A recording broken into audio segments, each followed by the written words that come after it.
fusion of entertainment and enlightenment. This is the Glenn Beck Program.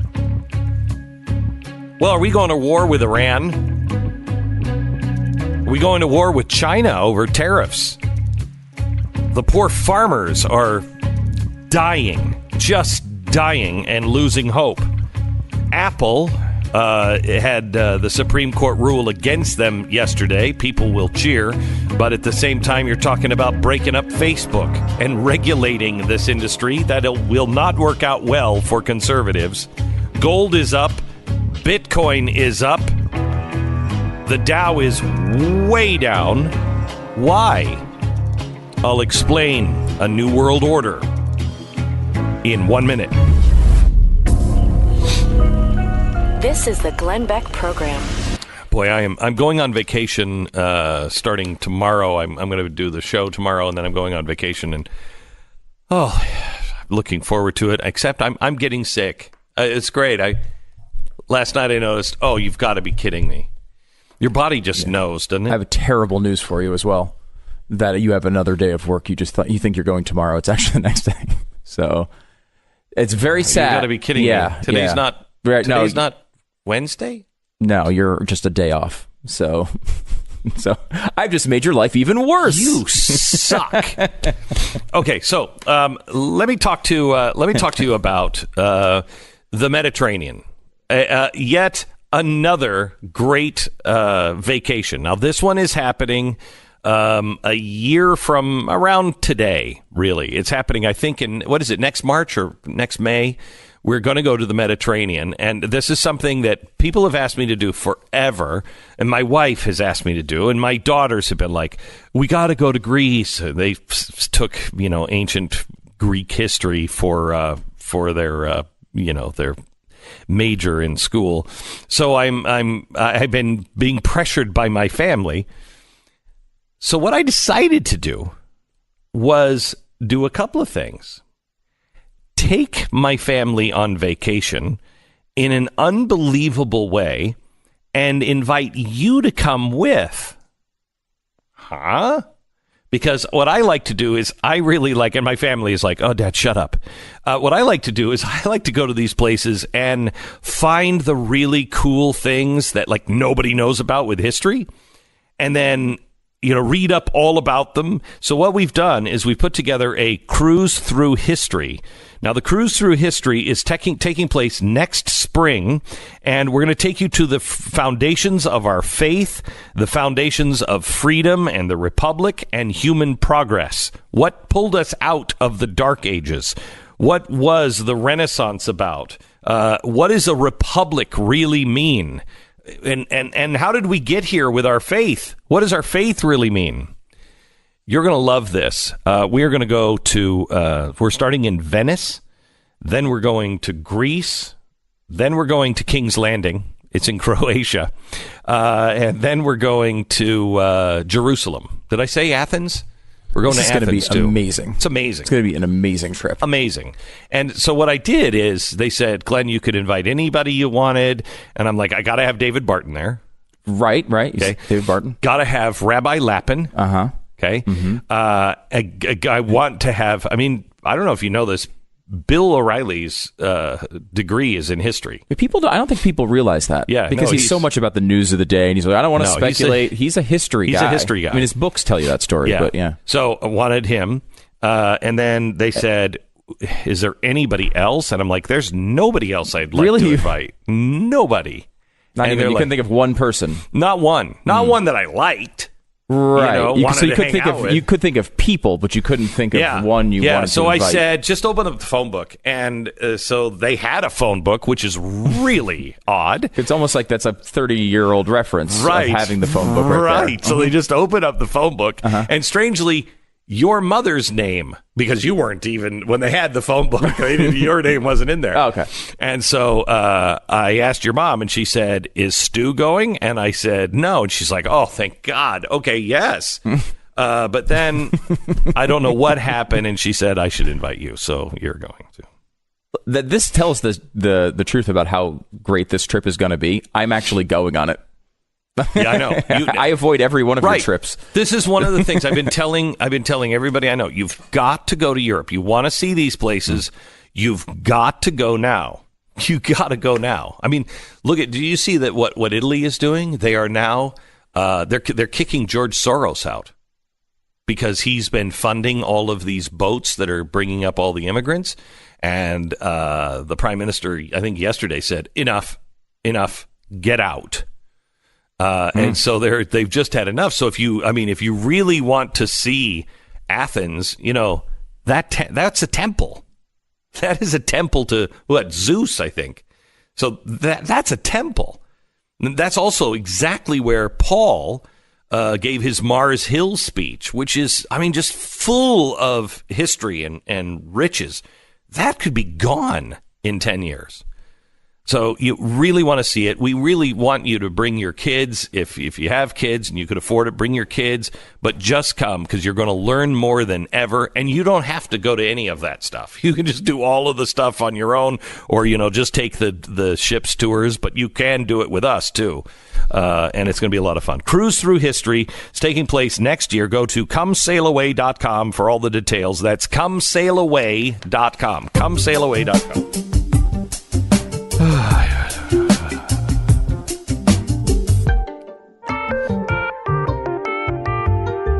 So are we going to war with Iran?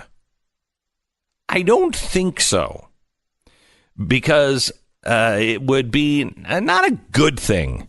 It would be much better for them to collapse like the Soviet Union did. But Iran is in a box. We've trapped them in this box. And the Saudis yesterday said that they did hit those Saudi oil tankers. One of them was bringing oil to us. So they're trying to disrupt the Middle East, and they're trying to disrupt the global economy and bring everybody down. Yesterday, looks like we have a plan now for 120,000 troops to go over to Iran for an invasion. But this is just a plan that they updated. It doesn't mean that it's actually going to happen. I'm hoping that it's not, because it will not be easy. Not that Iraq was easy, but it will not be in Iraq. It will be much bloodier and much worse. Iran is just one step up, I would say, from Afghanistan and from Iraq. So I don't think we're going there. I think Donald Trump is the president when it comes to foreign affairs. He's the president that I've always wanted to have.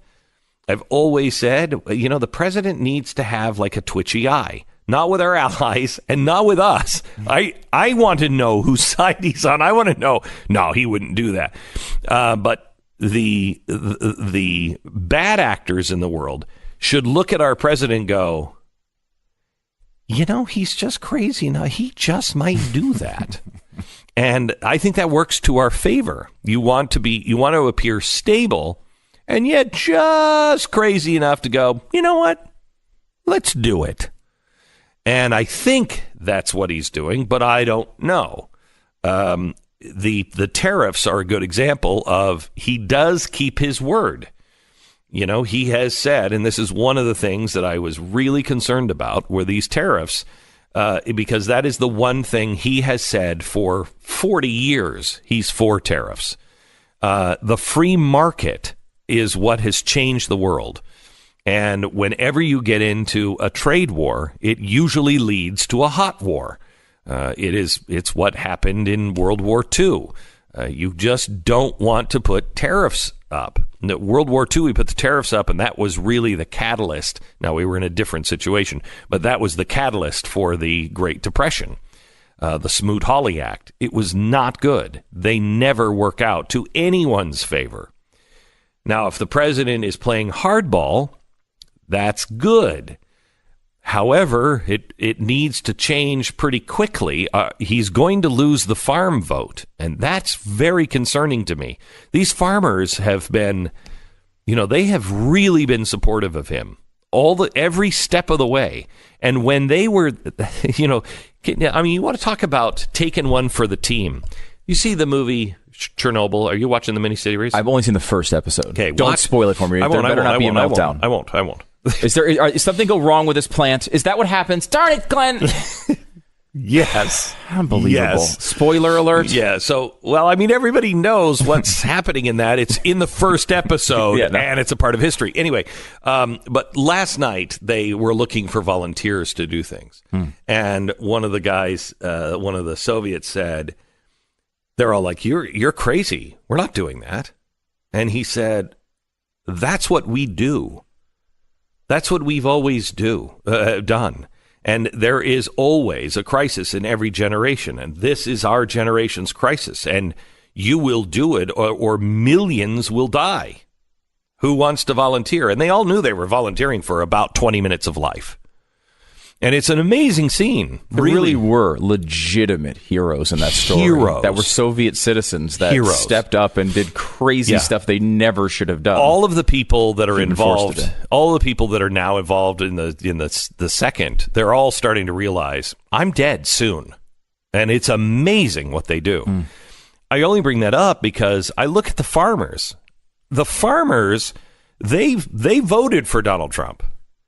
And they were willing to put their money and their livelihood where their mouth was, because they're the ones that were on the front line of these tariffs. They're being destroyed right now, just destroyed intentionally by China. They're targeting, red states and politically sensitive districts, right, to target the tariffs because they know it'll make a maximum impact, right. And honestly, so far, the Trump administration has done two things. One is say, well, we'll just take this tax money and redistribute it to those people. I'm not sure what party that is. I thought that was a Democrat thing to do, to take tax money and redistribute it to their chosen That's parties. Also central planning now. Yeah, that's very scary to me. Bad. And secondarily, though, and this is one I think has more, to me, credibility, is, the bottom line is, where are they going to go? Where are they going? You're going to go vote for one of these people? I mean, yes, this policy is hurting them, but I mean, what are they going to do? I don't know. Going to go vote for I don't know. Elizabeth Warren? Yeah. I mean, where are you going? It's just bad. It's going to create a forgotten man again. Nobody's paying attention to the farmers who have taken one for the team. They really have. We might have paid higher prices on this or that. They've taken one for the team. They're about to lose their farms. And we need to be grateful to the farmers and support our farmers because they don't know what to do. Now, Donald Trump said yesterday, well, we'll see what happens. We're going to meet in June. But I just want to point out, after he got his trade deal with Mexico and Canada, he did not remove the tariffs because he likes the tariffs. He thinks it's good policy, and he told us that 100,000 times, right? I mean, he does believe it, right? And he has been consistent on that for as long as he's been in the public eye. Now, people are concerned that China is going to dump our treasuries. I don't think so, because they've already done that, and it hurt them. Remember, it was about a year ago they came out and said, we're getting out of the treasury business, and they started dumping our treasuries. It didn't hurt us. It really hurt them. So there's a chance that they've already learned that lesson that I don't know if I want to do that because they were the victim of that scheme that they did. But this is why gold is up. I think gold is having its best week in I don't even know how many years. Bitcoin, they declared today, Bitcoin, the winter of crypto winter is over. It's over. And that is because people are starting to say, what I want to talk to you about today, the New World Order is being formed. The old world order is gone. And I don't think that it's coming back. And that goes all the way to the court system. It goes to our school systems.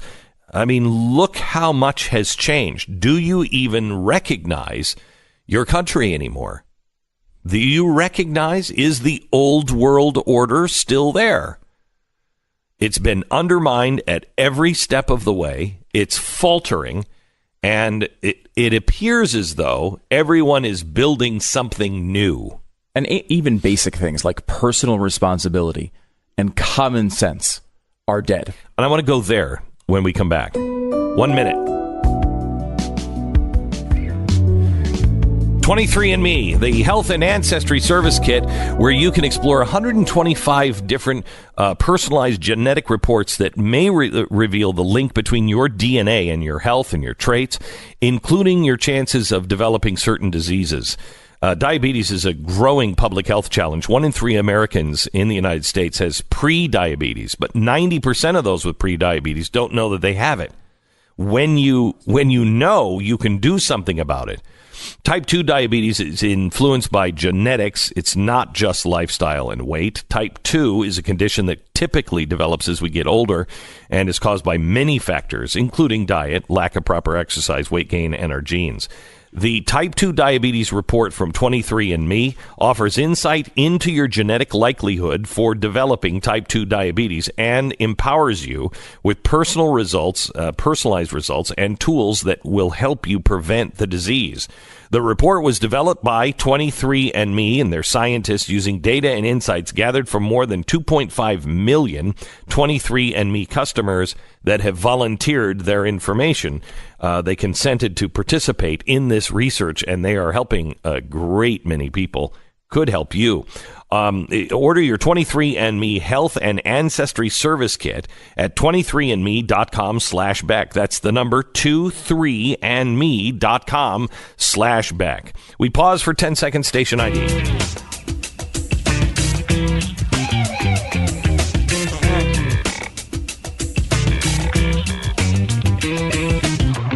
All right, let me tell you. Common sense is dead. Personal responsibility is dead. I want to start with a story, and I want to advocate on behalf of one Lindsay Glass. Lindsay Glass. Lindsay Glass is a woman who was arrested last week in Plano, Texas. Right here. Yes, right here. And it was in relation to a mass shooting that happened a couple of years ago. If you remember the story, a person went and they killed their estranged wife and 7 other people at a football watching party. Remember that? It was they were watching the Cowboys. Yeah. So she was arrested, Lindsay Glass, last week. Why? Because she violated a Texas alcoholic beverage code that prohibits sale to certain persons. Okay? She's a bartender. She's working at a bar. And this is, first of all, personal responsibility being dead. This law is all over the country where bartenders get blamed if they serve too much alcohol to a patron. Now, I understand the concept behind it. However, it is not the bartender's responsibility how you use alcohol. It is your responsibility how you use alcohol. And you should be responsible for what you do when you have too much to drink, not the person who gave you the drinks.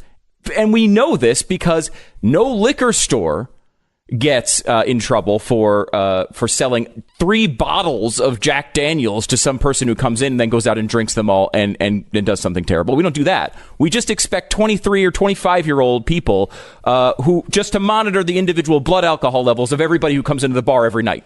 That's all it is. They're just responsible. And for that, they do get paid the, $15-20 an hour with tips. They just have to monitor blood alcohol level of every single patron that comes craziness. in. It makes just craziness. It's completely unfair. Now, I understand if it is somebody who is like, I got a car keys and right. I'm just going to... Then you have a responsibility just as a human being to go...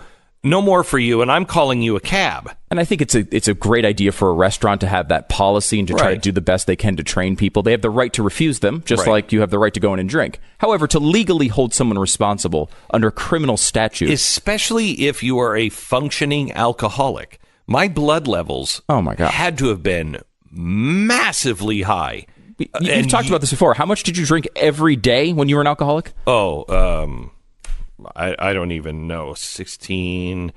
It's like a tumbler. 32, yeah, 32 ounces at a sitting of pure Jack. Well, didn't you splash some Coke? Well, yes, I did splash a little Coke. I showed it the Coke can. But so I used to do that, at 5 o'clock. That's I just drink that back, just pour it in. And no one would know that I was hammered. When I got hammered, it was much more than that. But nobody... Your blood alcohol level must have been through the roof. Through the roof. Yeah. And I did business with executives hammered, and nobody even knew. No one knew. So how am I going to put a bartender The real dangerous ones are the ones that you can't tell because they're alcoholics. Mm-hmm. Right. That's how that happens, right?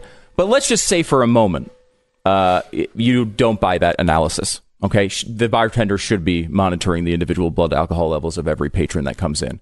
And you think, okay, she served her too much, served this guy too much, and he went and he killed a bunch of people. We have to hold her responsible. In a minute, I want to give you the rest of the story of what else happened this night. Because the fact that this woman may go to jail for a year for this is an absolute disgrace. I cannot believe it's happening in this country, number one, but I cannot believe it's happening in freaking Texas.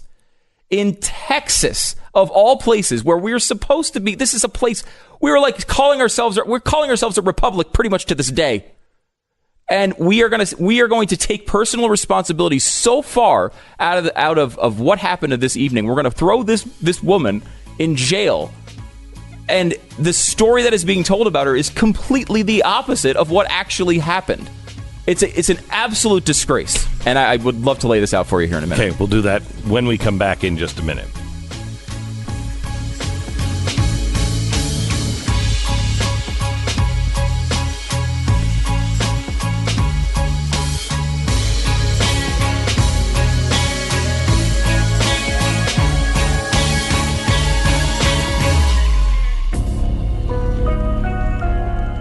You're listening to Glenn Beck. So Dawn to Dusk is an extended release mental focus and energy supplement. It lasts up to 10 hours. It improves your mood and, most importantly, your focus. Because if you ever get on the coffee stuff or the energy drinks nonsense, I mean, some of that stuff tastes pretty good. You might enjoy coffee, but if you're trying to constantly depend on it to get through a day of work after a late night, or whether you just have a lot of meetings or you just really need to be particularly focused, you know that there's a crash associated with that, and it's just not fun. There's a study in Denmark that analyzed the deterioration of the attention span, talking about Twitter, talking about all the news that's kind of flowing over us every single day, and it's changed the way our attention span operates. I love Dawn to Dusk because it really helps you get that focus, especially in that early afternoon area where there might be some, those meetings you go into. I'm not naming any names to the people sitting in this room that might bore you a little bit. It helps you out, get you through the meeting. It's great. It's from Brickhouse Nutrition. So if you want to improve your performance at work or life in general, go to BrickhouseGlenn.com right now. Get 15% off your first order with the offer code GLENN, or call 833-RING BHN. BrickhouseGlenn.com or 833-RING BHN. You want to hear more conservative voices? You want to hear the leading conservative voices? Go to blazetv.com. That's blazetv.com/Glenn. Use the promo code Glenn and save $10. Welcome to the program. There was a mass shooting, 2 years ago, of people just watching a Dallas Cowboys game, and it turned out to be a jilted ex-husband or estranged husband, right? Mm-hmm. Now he's gone to jail, right? Or is he dead? He's dead. He's dead. Mm-hmm. But now somebody else has gone to jail. Somebody else is to blame, and that is the bartender who served him before he left to murder his family. Yes. And so my first case here is just basically it's a ridiculous law. When I went through training at a restaurant, they trained us on this. You got to make sure that, no one is drunk, that you're serving drinks. And it's just a ridiculous expectation. Well, 19-year-olds should know. Right? The blood alcohol level of the patrons they're serving. Right. They should know that. Yeah, of course. They should be able to. Intuitively. Hundreds at a time, by the way. Obviously, you can't, by law, test them, but you should just look at them and know. Yeah. And even though you might be a server who's not even of age of drinking, so you would have almost legally no way to recognize what drunk even is. That's right. That's nuts. But that is the law. And the ones that you're really worried about, are the nice ones. You're not worried about saying, "Oh, I'm sorry, sir, but I think you've had enough." What the hell do you mean I had enough? Right. That never happens. Okay, so let me give you the rest of this. Now, Glenn, as an alcoholic, you're talking about in recovery-ish. Yes. Finally, I'm an expert. Yeah, you're an expert on something. Talking about. If you believe this to be a legitimate law, okay, the bartender, okay, this person's way over the line, it's ridiculous. How many drinks would you have to serve them, would you say? I mean, it depends on 20? 12? It depends on how you're mixing them, and it depends on their size, their weight, and their tolerance. So let me tolerance changes for everybody. And you're expecting restaurant workers to judge that, right? Of course, that's a complicated biological. You could have served me in a restaurant. I could have ordered a Jack and Coke, and it probably wouldn't have touched me until I had maybe 8. 8. Yeah. Okay. And because you're getting a little, you're getting 2 fingers of Jack, and that's nothing. Nothing to someone like you. Correct. Okay. So let me give you the first piece of evidence here, beyond the fact that the law is ridiculous. The man who did this murder was served 5 drinks. Total. He was served 5 drinks. Over the time period of? Great question. But first, let me give you this. Okay. Lindsay Glass. If it's a minute and a half, right? Yes, you might be onto something. Okay. But let me give you this. Lindsay Glass, the woman who was charged here, she's not gone to prison yet, but she's been charged with this crime. She only served him 4 of the drinks. So now we're at a point where now we're charging this woman for essentially accessory to a mass shooting because she served a guy 4 drinks. What was she serving him? I will give you that here in one second. Okay. The 4 drinks. Here we go. 2 well gins and 2 beers. That's nothing. That's nothing. For even generic average drinker, that is nothing. Now, let me give you more, though. This was over 2 visits. What? 2 visits to the bar. Like in the same night? In the same night. Okay. Here are the details. The first visit was near 2:30 in the afternoon. The second visit was 4 hours later. Oh, this is ridiculous. Out of here. So now we're talking about she served 4 drinks over the course of 4 hours, which you could, if nothing else happened, you could drive and not be near the legal limit. Yeah, if you had 4 drinks in 4 hours. That's 2 like beers nothing. is nothing. Nothing. 2 beers. Okay. I mean, I'm operating the lawnmower and not yet thinking I can turn this thing over and clean the blaze while it's on. Right. Now, I will it may now not occur to me that would be a bad idea, but when I was drinking, no problem. Now, she suspected that he may have gone to another bar in between. Okay? Because he did, to her, appear to be a little tipsy. Now, that's where it goes from there. She actually texted a coworker, guy named Timothy Banks, from the bar about her concern over his behavior and asked him to come to talk to the guy. So she's now taken an additional step. She's texted a coworker, told him to come in and actually talk to the guy to make sure everything was okay. Did she serve the beers first or second? Second. So she's not even giving him hard liquor. She's concerned and serving him beer. Yeah. Okay. Now she says he's drunk and being weird, and he keeps saying he has to put someone in his place. Now this is the big evidence against her. Now look, that is very. If you take out all tough talk by people who are buzzed at a bar, it will be like a library. There will be no speaking going on. Like a bartender will tell you they hear people say crap like that all the time. It's a bar. If you take out all tough talk and offensive talk, you have to get rid of almost everybody in the new Democratic Party. Exactly. Okay, so now, again, 4 drinks over 4 hours in 2 visits. The last 2 were beers. She does think he's drunk, and she's a little worried. She texts a coworker, has him come in to actually talk to him to see if everything's okay. So then the guy tries to leave the bar. She tries to stop him from leaving the bar. Now, I don't know if this 27-year-old woman is supposed to overpower him, tackle him, put him in a stranglehold, because she surely would have gone to prison for that if she had assaulted him. She tries to actually stop him from leaving the bar. These are not facts that are... How'd she do that? I mean, I guess they tried to talk him out of it and say, no, you should stay. And there's only a certain amount you can do. We have free will in this country. You're allowed to leave places when you want to leave them. Okay. But again, if you say, all right, then she just gave up. Well, that's just terrible. And then he went and shot all these people. No. She then left the bar to try to find him. You got to be kidding. Okay. So she leaves the bar and starts driving around trying to find this guy. She's so concerned about it. Oh, my God. Okay. So, all right. Okay. Well, that's it. Well, she actually does find him. She successfully locates this guy after he leaves the house and finds the guy at the house that we're talking about where the mass shooting eventually goes on. How did she know to go there? Did she know the guy personally? I guess he was a regular. So he had been in there and she knew him. Wow. She actually called him at one point, her friend. Okay. So what does she do then? Okay, she finds the guy and then does nothing? No, she then calls 911. Oh my gosh. Calls 911 and reports that she has a friend in danger who is in possession of a gun and a knife.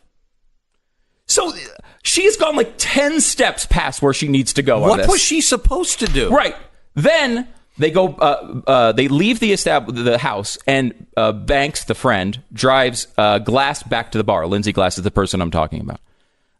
Then the person she initially texted to see if the situation was going to go okay, goes back to the house again. Then, while he's on the way to the house, he flags down a uniformed county sheriff's deputy and tells him about the concerning behavior. At that point, they start getting ready to go over there, and that's when the shooting happens, and everyone responds to go for the shooting. How are they responsible at all? Right. Did everything they possibly could except make a citizen's arrest on the guy. Exactly. I think legitimately, Lindsay Glass in this situation should be viewed as a hero. I mean, this is a person who went way above and beyond what a normal person would be thought of to. She's trying to stop someone she believes is dangerous, who she knows is armed and had too much to drink. And she's going out there trying to stop them at this house to make sure nothing bad happens. Can I tell you something? She would be free today if she just didn't say anything and did nothing. Yep. If he just left and she said, I didn't notice. He had 4 drinks. But because she alerted a coworker and then left the bar to go track him down, to stop him, that she had concerns. Right. Because she was doing the right thing. Yeah. Trying to do the right thing. She's being penalized for it. She's being penalized for it. If this is, this when you look at the former Soviet Union and any places that have had dictatorial rule, your neighbors don't say anything. They don't report on anything. They never do anything. They look, they say they could see you being beaten to a bloody pulp, and they turn their eyes and they move on because they don't want to get involved. Why? Because it's always used against them. Here's this woman getting involved, trying to do the right thing as a human being. And what happens? Do you think the next bartender is going to do what she did? Oh, God. I not with this outcome. Just hope to look the other way and not notice. It was 4 drinks, and 2 beers, and over 4 hours. And his blood alcohol level was very high. However, 4 drinks over 4 hours almost doesn't change your blood alcohol level at all. You might have a 0.04, a 0.02. Like you're not above the legal limit. I mean, this is basic, I remember being in health class when I was a kid, and they said, basically 1 drink per hour is what your body will burn off. So 4 drinks in 4 hours, to her, everything that she served them probably didn't change this guy's blood alcohol level at all. And let me give you this last piece. As this is all going on, this tragic shooting, she is brought in by deputies the night it's going on. In interviews with detectives, they commended her for her actions and the lives that she saved. Oh, my gosh.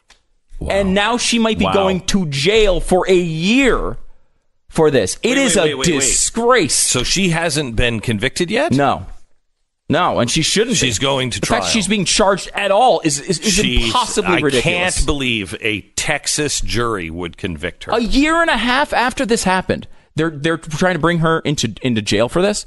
I mean, that is. It's inexplicable. This is despicable. This is the death of common sense. Yes. Yeah. Just the death of common sense. You want a new world order? Here it is. The death of personal responsibility, the death of common sense. I mean, looking at the facts here, what on earth do you expect a 25-year-old bartender to do in this situation? What is she supposed to do? She did 10 times more than I would even think of doing in that situation.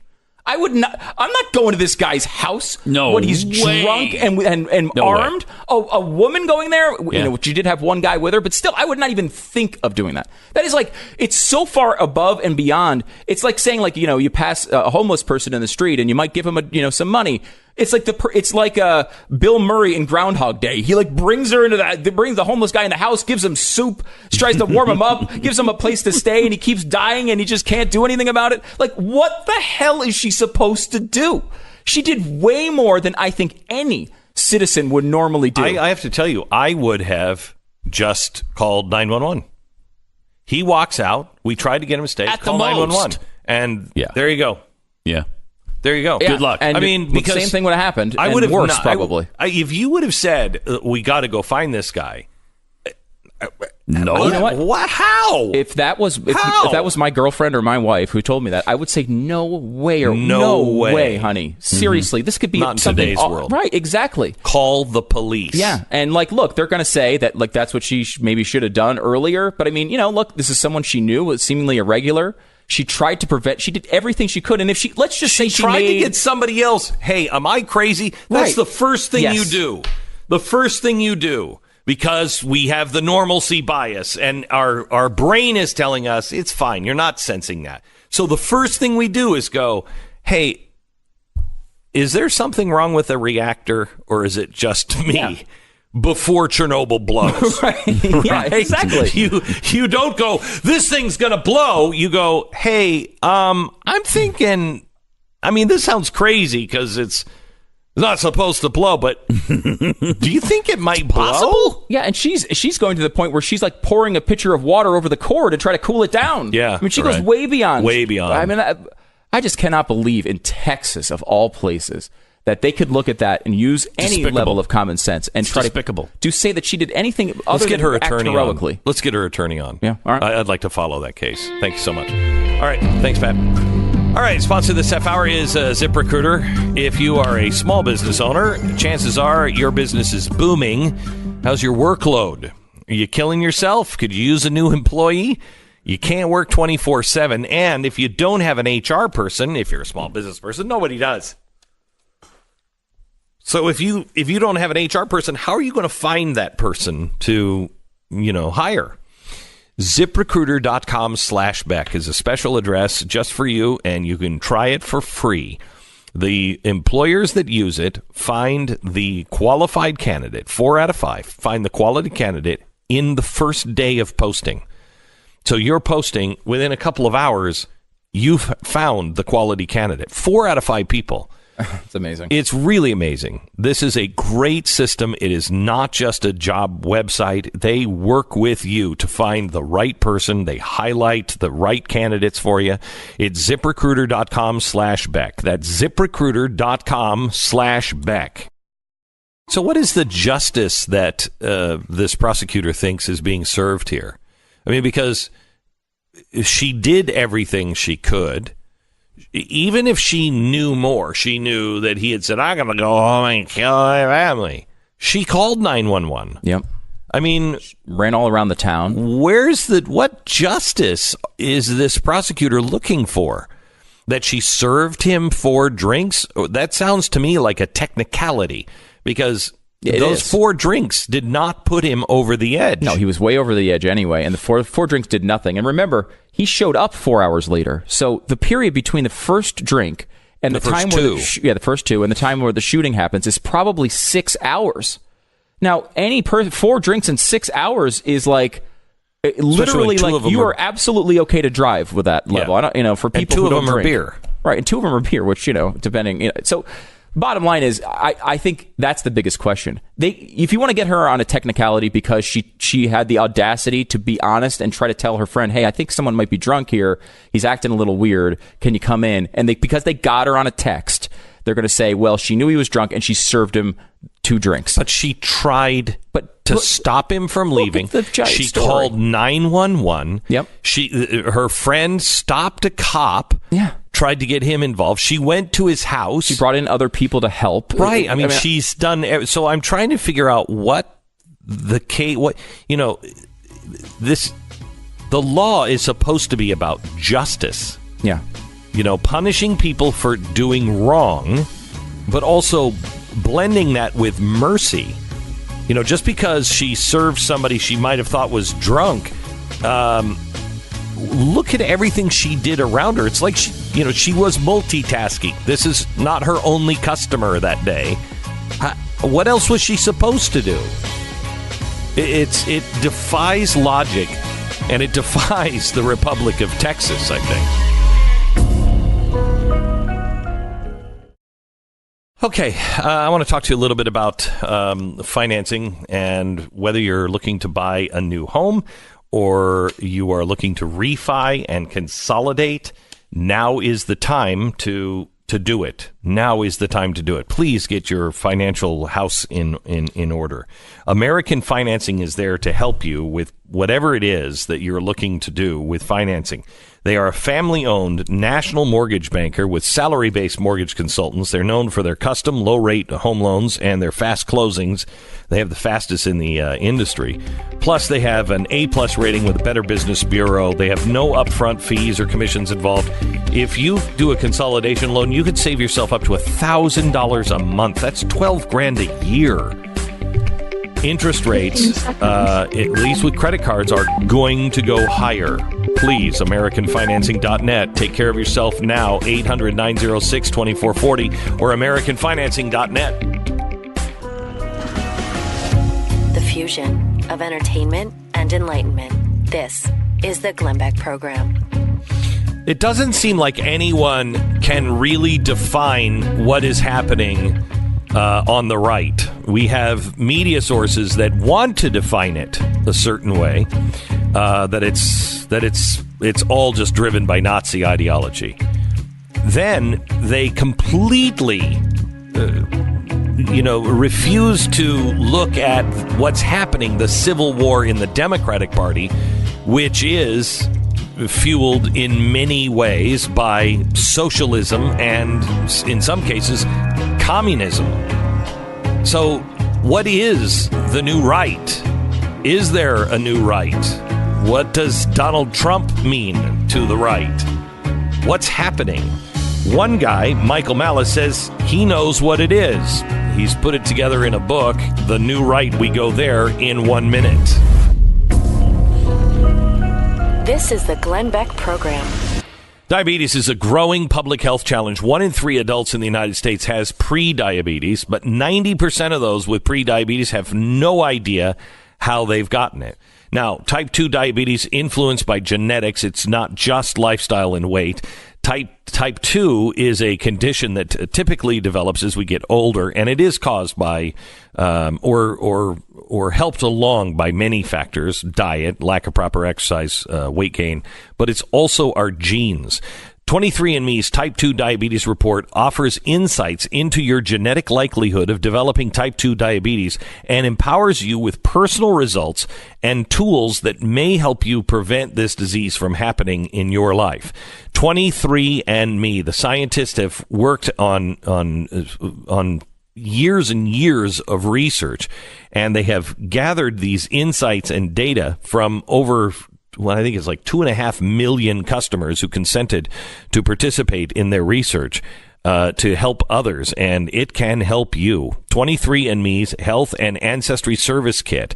Explore 125 plus personalized genetic reports that may reveal the link between your DNA, your health, your traits, and your chances of developing certain diseases.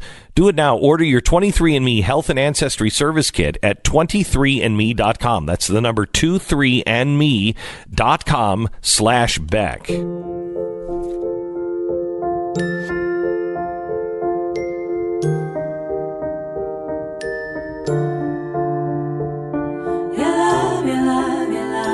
Cause I'm done waiting on a better day, 'cause everything's gonna be okay. Yeah, if you're waiting on a better day, you might want to wait a little bit longer, as I'm not sure Michael Malice is the guy who's going to deliver the message that we're like, oh, well, everything's going to be sunshine and lollipops soon.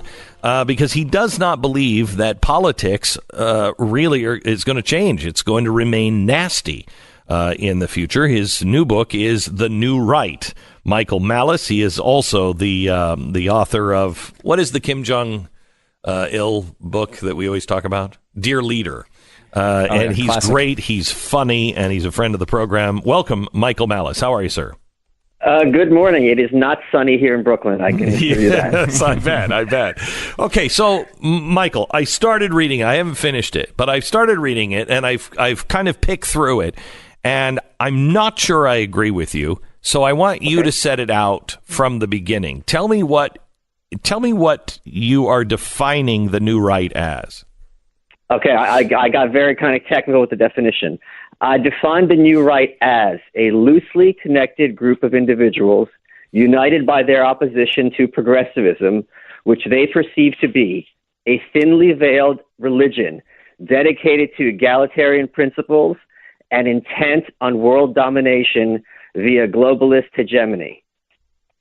I mean, yeah, that makes sense. That does capture, I think. There's a lot of that. I mean, it's the loosely connected part. I think is really important there because there are a lot of different reasons why they oppose it. And correct. But yeah, I think that's largely So true. that would include people like identitarians, which I think their solutions are not good, but I think their complaints are valid, and that's the problem. A lot of these not groups, all of them, obviously. not all of them. No, not all of them. Let's not make any blanket statements here. Yeah, we should probably. I'm sorry, I was thinking we were living in a reasonable world still. When people feel like the nation, whatever nation they live in, I mean, this is happening all over the world, their nation is being destroyed by globalism. And not a globalism of, hey, let's just buy products from each other. A globalism that says your country is valueless. It's no different than anything else. I'm sorry, Italy. Stop talking about spaghetti. You're not special. That is a driver for a lot of people that feel like we're losing the things that I'm proud of my country. And what I talk about in the book is how did we get to this point? So in a broader sense, the new right can be regarded as the unorthodox right wing. And these are the people and types who are basically driven out of the mainstream. How do we get to the point where this, what you and many other people are fighting, is taking place all over the world? And it's not just Italy, stop talking about spaghetti, and Italy doesn't matter. It's that you individually don't matter. Yes. Anywhere you go. And not only that, which I discuss, if you talk about video games, if you talk about movies, if you talk about places that don't exist and escaping the earth, even there, these ideas have to be promulgated by what I call the evangelical left. So what I criticize conservatives about, and let me just take a step back because a lot of people think, if you criticize conservatives, you must be an AOC supporter. That's not how it works.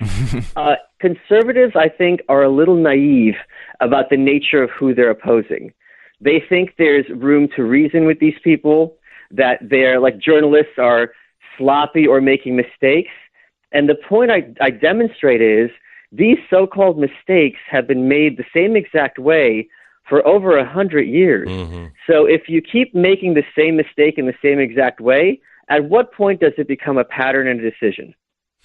So, Michael, let me go a step deeper with the new right, because there is the alt-right, which is an alternative to the right, and that is they are just as big government and socialist. Many of them are just nationalists, but they don't believe in the Bill of Rights. They don't believe in the Constitution. These neo-Nazis. You listen to Richard Spencer, and that's exactly what he's saying. No, I don't believe in the Bill of Rights. No, I'm for universal health care. So he is a national socialist. So how do you divide those two? Yeah, I was in Charlottesville, and I talk about that in my book, and I'm Jewish, and I'm an immigrant. And, I was not invited to some of the parties for obvious reasons. So what the progressives would love to have is the idea that you and I and Stu, we're all neo-Nazis simply because we disagree with them. Mm-hmm. And it's a very useful technique for them, and here's how their logic works. Racism has no place in civilized society. Okay, we can get aboard with that. Mm-hmm. Anyone who disagrees with me is a racist. Therefore, anyone who disagrees with me has no place in civilized society. One of the things I point out in this book, which will drive them crazy, is more white nationalists and white supremacists fought the Nazis than urban feminists during World War II. So to have everyone in this big giant box is very convenient for them. And again, this happens at the university level and it happens at the media level. And one of the things I discuss, which I don't think conservatives really have an answer for, how is it that they so dominate the media and the universities? And government becomes a consequence. Andrew Breitbart, who I'm sure you have very kind things to say about, made that realization that politics is downstream from culture. Mm-hmm. And when so much of conservative thought is about Washington, my point in this book is if you're dealing with it at the Washington level, you've already lost. Yes. Because that's the fourth quarter. Yes. Yeah, I totally agree with that analysis. I mean, that is...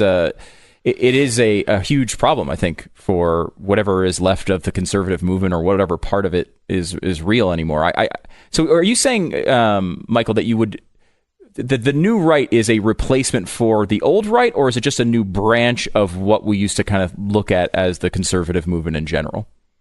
I would think the new right is in many ways opposed to the conservative movement, and I talk about the past conservative movement, and I talk about how Buckley and the National Review has for decades, read people out of the movement, driven them from a respectable society, and are using tactics that, very leftist tactics.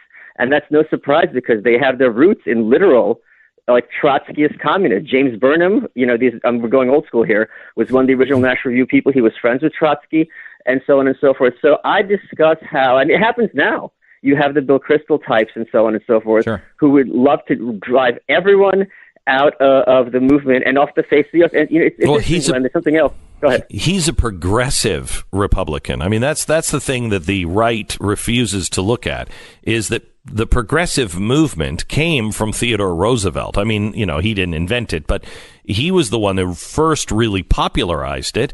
And it was the Progressive Party that he started, and both sides adopted it. Both sides were progressive. Glenn, you and I, another time I was on, you and I were bonding over our hatred of Woodrow Wilson. Yeah. Right? Right. Conservatives at their best are about studying history and applying those lessons to today. Correct. So this conservative idea that it's only been recently that progressivism has taken place in America, I debunk that in this book, because as you and I know, Woodrow Wilson is 100 years ago, and he was far more progressive than anyone out there today. He really was messianic and said explicitly that he was sent here by God to save the world and to save us from ourselves. It's a very disturbing approach. So the idea that it's only been since the 60s that this has been going on is false. And I especially talk about it in context of universities. And I talk about how, since the 1890s, people came over from Germany with the intent of creating an elite to control and dominate American culture, and it's been going on for over 100 years. This is not a recent phenomenon. Yeah, I mean that's why Johns Hopkins University was founded. It was started. It was the first progressive university meant to take what was being taught in Heidelberg and bring it here to the United States. I mean, it's been going on for a very long time. And the other key thing to understand is Wilson and many of these types have their roots in the social gospel. And this idea is that instead of saving an individual's soul, it is a nation that has to be saved. Correct. And purified from sin. And when that is your approach to a country, that means there is no room anywhere for people to have sinful, i.e. incorrect, i.e. not progressive views. And that is why there's such, in a sense, jihadis. So how do you... anyone that they don't like. So how do you... separate out on the new right?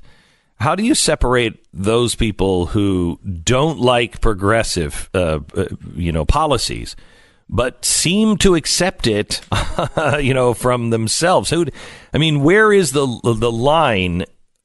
Because there's a lot of people right now on the right that are falling into the trap of progressivism, and it's my way or the highway, and they're not really basing anything in the Constitution and Bill of Rights. Sure. I mean, you could be a socialist and not be, or a Marxist and not be a progressive, and so on and so forth. And many of them are very, very pro big government in a sense that you and I would find anathema and horrible. And I engaged with them in this book. I sat down with these Jared Taylor, who's a big, race realist, and some Nazis I talked to. And I think it's important to air out these ideas and engage them and fight them, because otherwise the accusations of, well, you're making your fellow traveling with these types, it's like, well, no, I'm showing you I'm doing a better job of arguing with them than you are, because I'm showing where their ideas are wrong instead of just dismissing them. And what happens is when you drive ideas underground, young kids who want to upset people and be trolls and be edgy and cool, they are drawn to it. It's like telling kids, don't smoke cigarettes, that'll upset me. It's like, oh, yeah, where can I get some Camels? So this is happening in current culture, and they don't even realize what they're doing. And I'm in some way putting a stop to it. So Michael, we're talking to Michael Malice, the author of the new book, The New Right, A Journey into the Fringe of American Politics. I'm going to take a 1-minute break, and then I want to come back, and I want you to can you cut up the right and tell me all of the little pieces that are involved and where the new right fits in all of this when we come back?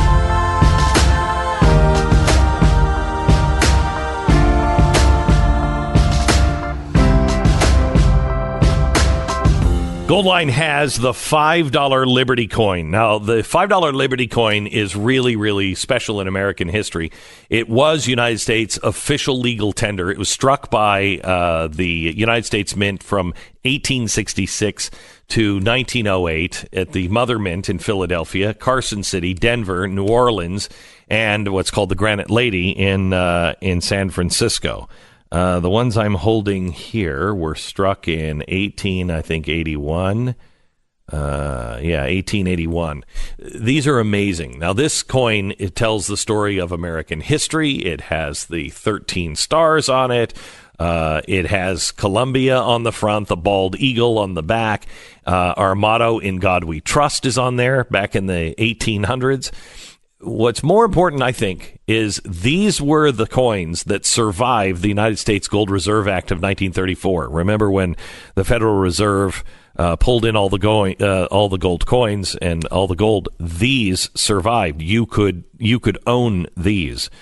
85 years later, the customers now can own these legacy gold coins. So if you want a legacy coin, and these are not, mint perfect, these were circulated, which to me is important, because you're not paying for the perfect gold coin, because what you want is the pure gold in this, and the best that you can guarantee that they're not going anyplace, that you own them because they're collector's items. These are the kind of coins that I own. Call 866-GOLD-LINE, 1-866-GOLD-LINE. Read their important information. Find out if gold or silver is right for you. I don't know if you've seen the price of gold, but now would be the time to get in because the price of gold is going up because of the trade war that we're in. So Goldline, go there now. They're waiting for your phone call at 866-GOLD-LINE, 866-GOLD-LINE. Read their important risk information and ask them about the gold Liberty coins now at goldline.com. 10 seconds, station ID.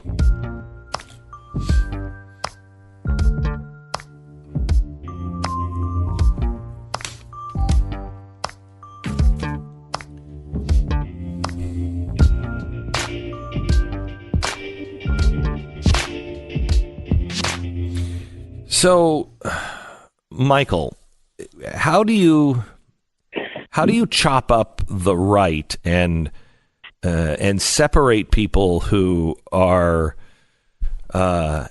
anarchists? I mean, I think you're aren't you a self-described anarchist? Absolutely. I wave that black flag proudly. So the ones that want to just have chaos, you don't want to have chaos in the streets. Chaos in the streets is a function of government because streets are owned by the government. Okay. There you go. So you don't have chaos in your house. That's true. So how do you separate? Oh, you haven't seen my house, Michael. Sometimes there is chaos. I have two small children. Yeah. Wait until you have teenagers. Oh, it's fun. I'm glad to be in the riots in the street every night.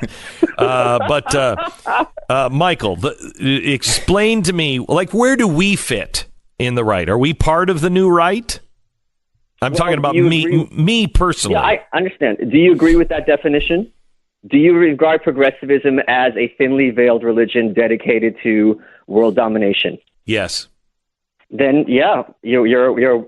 Do you think that it's a problem that organizations like National Review have for decades been kicking people out of politics for the sake of, people on the left? Yes. Yeah. And if you regard, here's how the real litmus test for the new right, if you unambiguously regard Woodrow Wilson as by far the most evil man to be president, I think that's a good litmus test. And I know. Okay, so try this on for size. You know who agrees with you? Who? Samantha Bee. When I talked to her about a year and a half ago, she went off. She was like, I know you hate Woodrow Wilson. Her and her producer. I know you hate Woodrow Wilson. He's a racist. What? She hates him because he's a racist. She doesn't hate him for his progressivism. I'm not sure. We talked a lot about, we did talk about a lot about eugenics. So I guess, it's probably racism.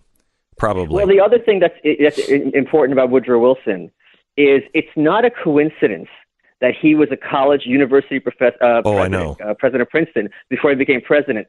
And I talk in this book extensively about the universities and how they're the real problem. And this is something that conservatives are kind of aware of, and they talk about, things going on campus.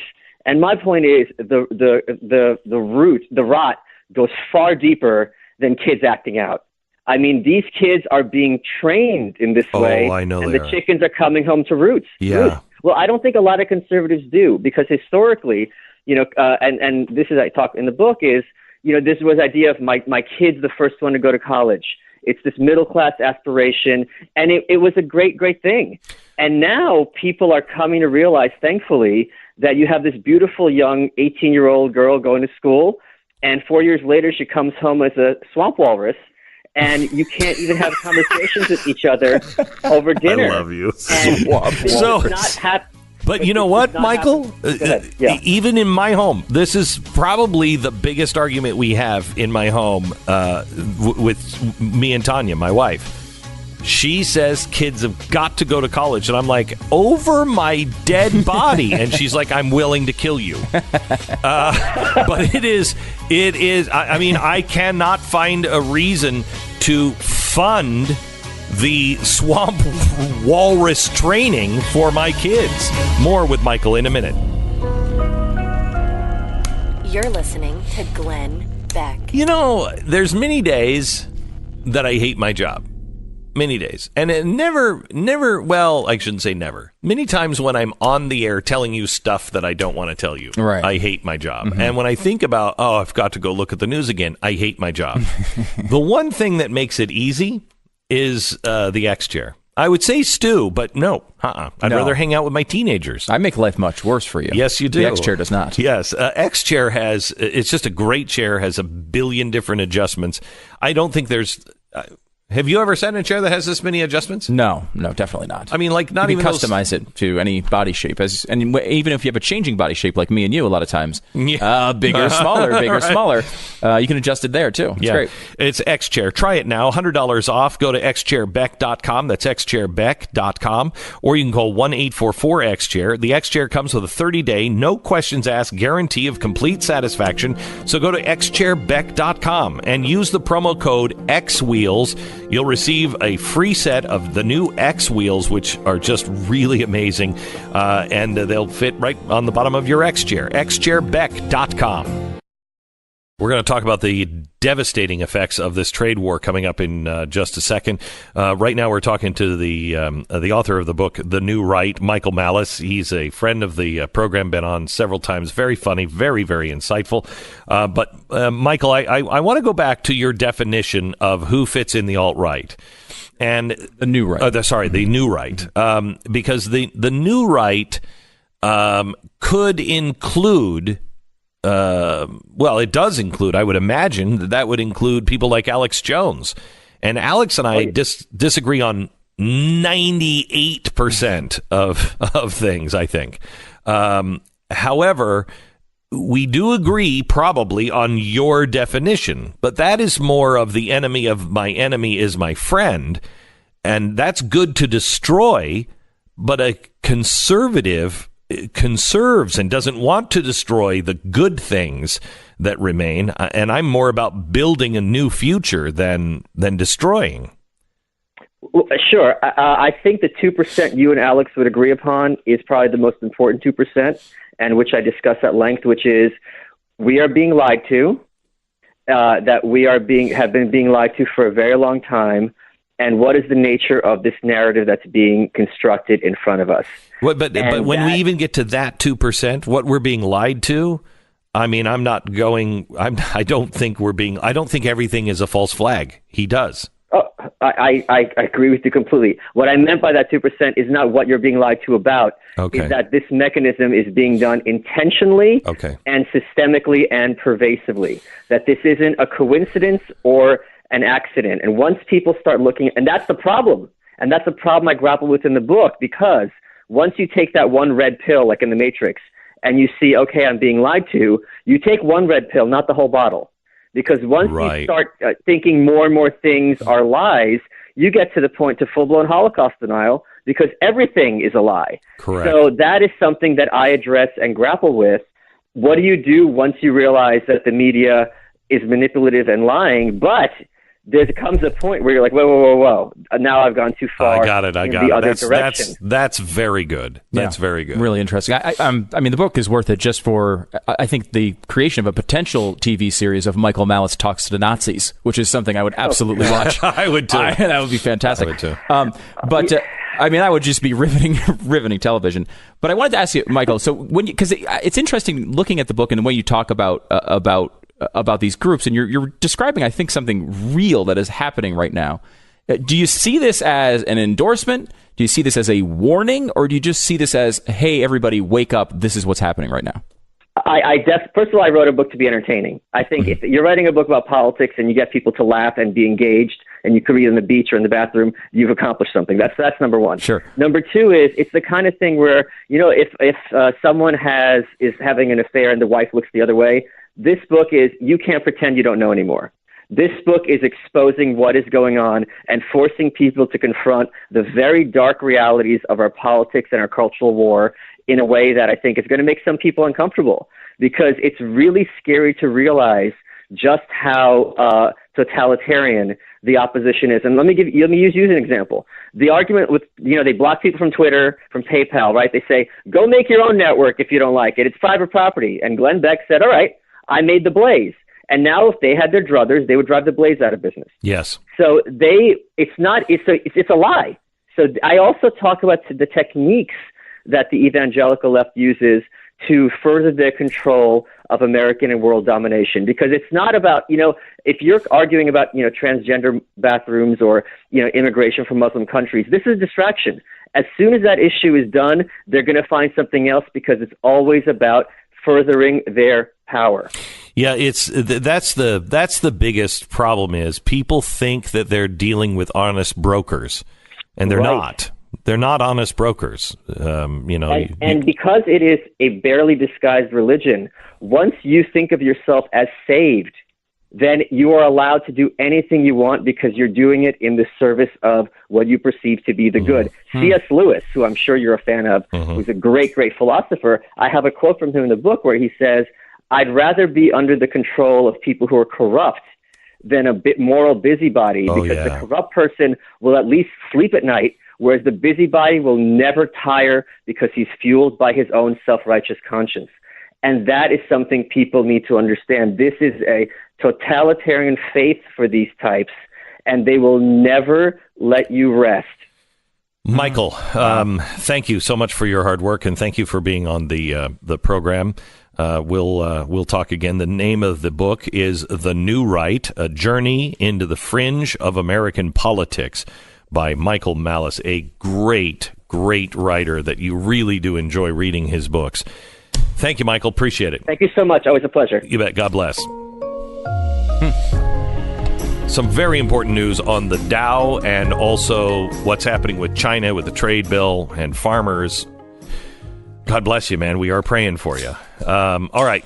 Let me tell you about LifeLock. According to a recent study, global malware, the volume has risen for the third straight year. It's now reached 206.4 million attacks in 2018. That's 1 year. And in that 1 year, it's an 11% year-over-year increase. We are all going to be hacked. Stu, it just happened to you. Oh, yeah. I had well, I don't know about that. I may have had a wonderful night in Miami last week. You're right. I don't remember it at all, but someone went to a smokers club, spent $448 there, which is interesting because I don't smoke. And then they parked for $40 at a stadium and went to go see some Hard and Loud or something festival. And the thing is, they got those tickets for a bargain basement price of $7,282. Which I felt like I would have remembered that purchase, but no, I had to get up, credit card shut down, get that whole situation, and it can be a nightmare to deal with. It's not if you have LifeLock. LifeLock detects a wide range of identity threats, like your social security number for sale on the dark web, somebody opening up a new account in your name. And if they detect your information is being used, they send you alert.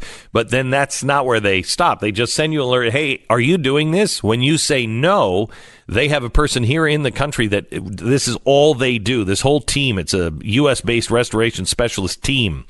And that's what they do is restore your good name, credit, and your information, make sure it's all secure. Now, nobody can prevent all identity theft or monitor all transactions at all businesses, but LifeLock can uncover the threats that you might miss on your own.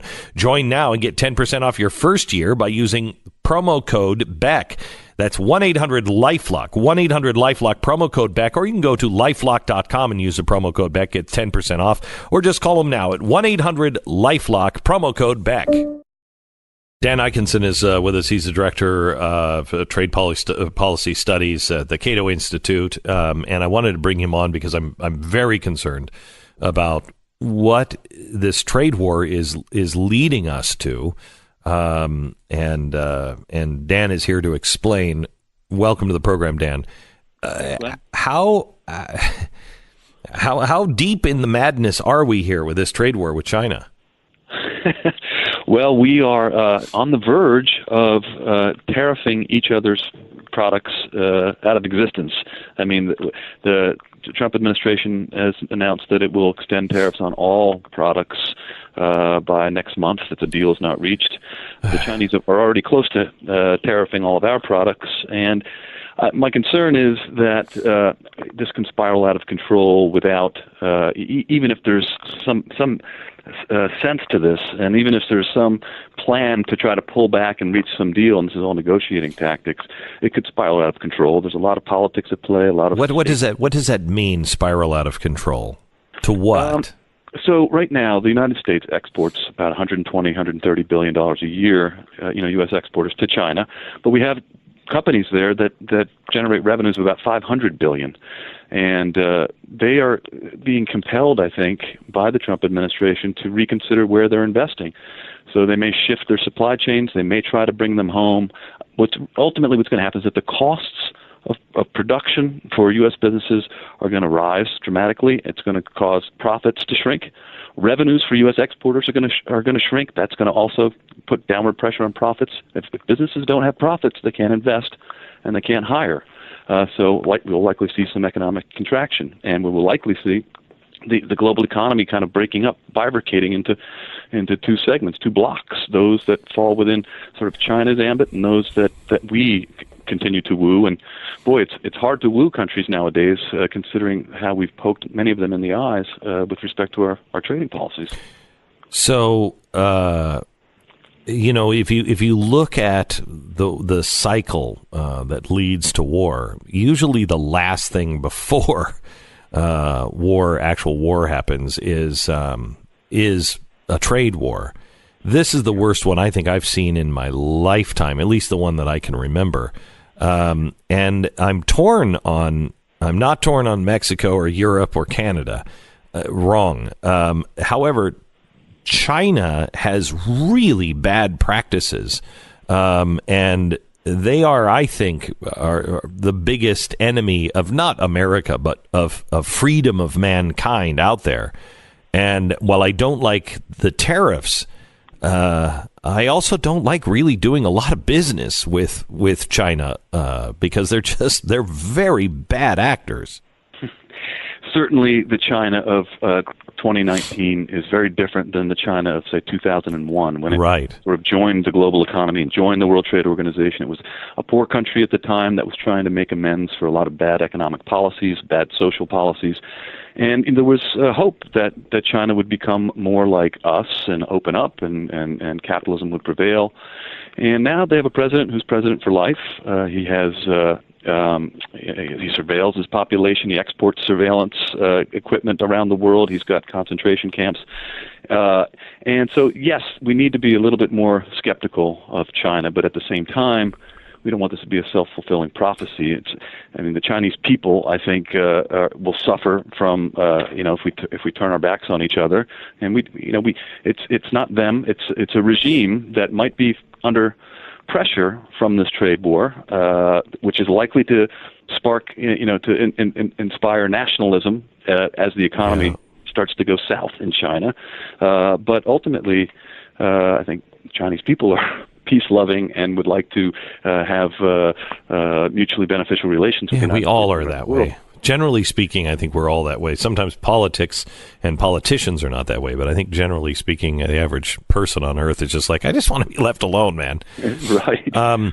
Go ahead. Yeah, I was just going to say that, even if this trade war were to end and the Chinese were to accept all of the Trump administration's demands, and many of those demands, I think, are legitimate, and China's doing certain things that it shouldn't be doing. They need to abide by the commitments that they have made.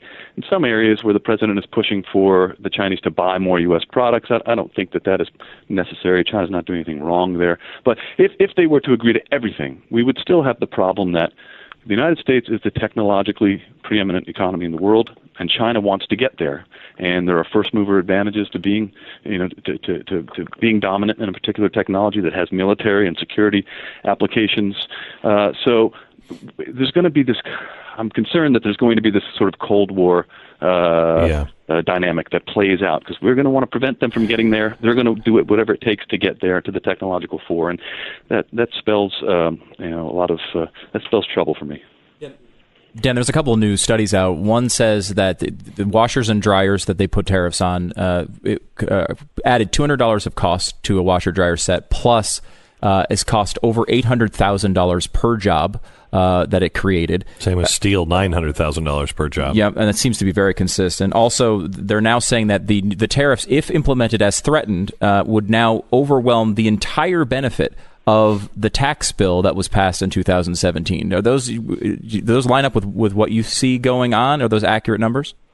I've seen those studies, and I don't doubt them. The thing is, so far, up until this last weekend when this thing really erupted, there were tariffs in place, and certain sectors, certain steel-using industries and certain manufacturers were complaining about the tariffs. But by and large, the economy didn't seem to be so adversely affected by it. Except for the farmers. Farmers are dying. The farmers are in bad shape, but they've been retaliated against. But interestingly, they're among the most patriotic Americans, and they seem to think, look, there's a bigger issue here. We're willing to take it on the chin. This is an existential battle, and so they're willing to take it. But Trump realizes that they can't take it for very long, and so he's directed subsidies to farmers who are in bad shape.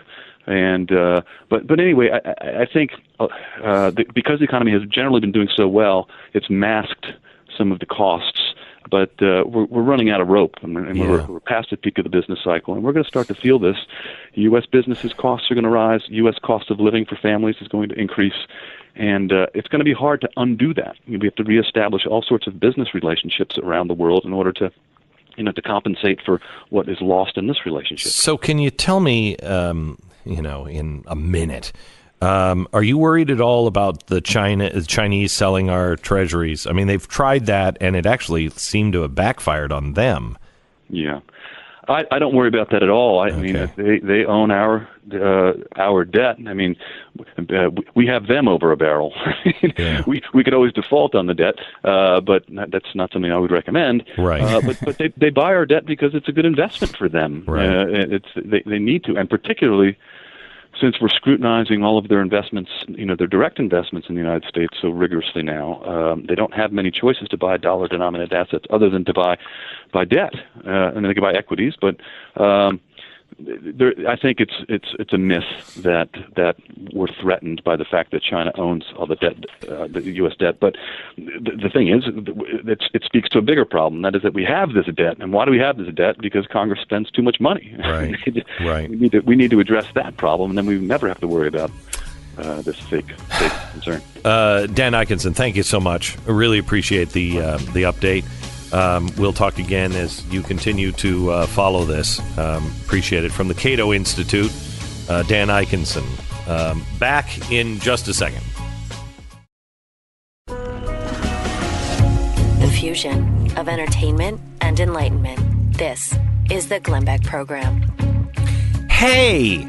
So we have some good news about the Supreme Court.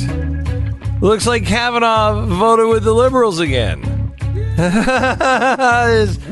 It's just what I wanted in a Supreme Court justice. Somebody would vote with the liberals. Not look at the Constitution. Oh! Kavanaugh and John Roberts. We begin there in 1 minute. This is the Glenn Beck Program. Well, people put things that they want to give away all the time at the curb, but you don't put, whatever your grandmother gave you at the curb, do you? You don't, I'm just going to leave. Well, now, wait a minute. I was going to say, you don't want to leave your kids by the curb, but now that they're teenagers, I wonder if anyone would take them. Anyway, right now, I'd like to remind you that the curb in today's world is public Wi-Fi. Yes, it's password protected. No, it doesn't make a difference. What you need is a secure VPN. Norton Secure VPN. That's a virtual private network. It encrypts all of your connections, even on public Wi-Fi, so the information you send and receive is safe from cyber criminals who want to steal your private information. It's also safe from people like Facebook. Oh, can't follow me anymore, Facebook. Sucks to be you. I've got a Norton Secure VPN. Norton.com/VPN. Protection starts at about $333 a month. Terms do apply. You sign up for the year, and you're going to get a $333 a month, and it's well worth it. Just go to Norton.com/VPN. That's Norton.com/VPN.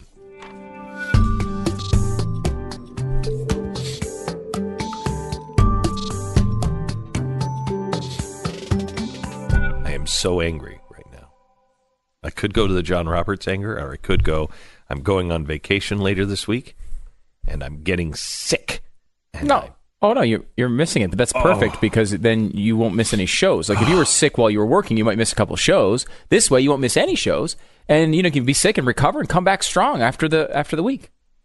My body's supposed to work for me. It's not working for me. I don't know who it's working for, but it's not working for me. You know what? The Russians. That's what it's working for. There is collusion there between Russia and your body. That's right. Mm-hmm. Okay.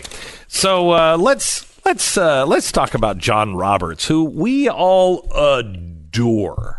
Just adore. Picks worked out really well. Yeah. Really well and so the far. Kavanaugh pick looks like that's working out really well. That one's scaring me. I mean, it's still early. You tap the brakes a little bit as you because I feel like Thelma and Louise. I'm ready to tap on the gas and just go off the edge of the cliff. You should tap the brakes a little bit and hope that maybe this isn't what it looks like it is, which is him moving. Yeah, it is. Siding more often with John Roberts It's us. than It's our the Clarence side. Thomases of the world. It's our side. It's always We always screw this this way. up. We screw this up every single time. I really hope it doesn't happen with Kavanaugh, and I'm surprised, especially that it would happen this quickly with Kavanaugh, given the way he went in there. Oh, when it was I know. the only reason he's a Supreme Court justice But is because he's- of conservatives, But he is doing what he believes is right. and he should. Yeah, he should. But he should This just is- believe other things are right. Yes, he should believe that the Constitution is correct.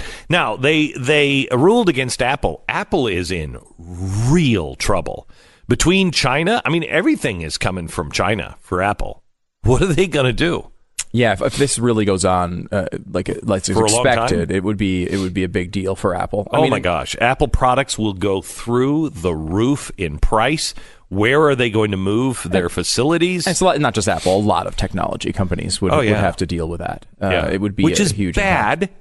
Yeah, it's bad because I don't like getting taxed on things. I don't like. No, it's bad for innovation as well. Yeah, it is. And what happens? There's a couple things that happen. The only people who can actually win in a trade war are third parties. So a country like India, for example, could benefit off of some of this in theory because they would transfer. If it lasted long enough, they might abandon China and go to a place like India, which is even lower cost, or Bangladesh, which is lower than them, and find a place where they can produce. So it could theoretically help from that perspective. But number one, do we put new tariffs on them once they start having the production? And number two, a lot of those supply lines are not as well developed as China is. The reason why companies like China is not because they love Chinese communism. It's because they have a very well developed supply chain and process to get these things done reliably. Yeah, because they don't mind using people to grease the blocks of the blocks in the pyramid. Certainly not going to argue for China as a good, solid nation. Yeah, though I will say that many of the best jobs in China are the jobs that we consider to be slave labor because they pay them so little. It is a, and I don't mind honestly. There's a difference between slave labor and labor that costs a lot less than it does in America. Right. I mean, cost of living it's more than just money too. I mean, it's right. It's the conditions. It's the in way people China, are treated generally. Right. In China, it is many times slave labor. It's bad over there, and I don't like it. And now let me go back to Apple. So yesterday, the Supreme Court ruled that the Apple App Store is a monopoly. Now, no, it's not.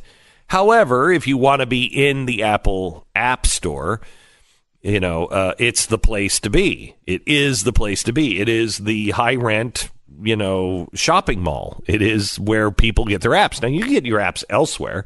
It's just that the Apple App Store is the easiest and the one that everybody uses.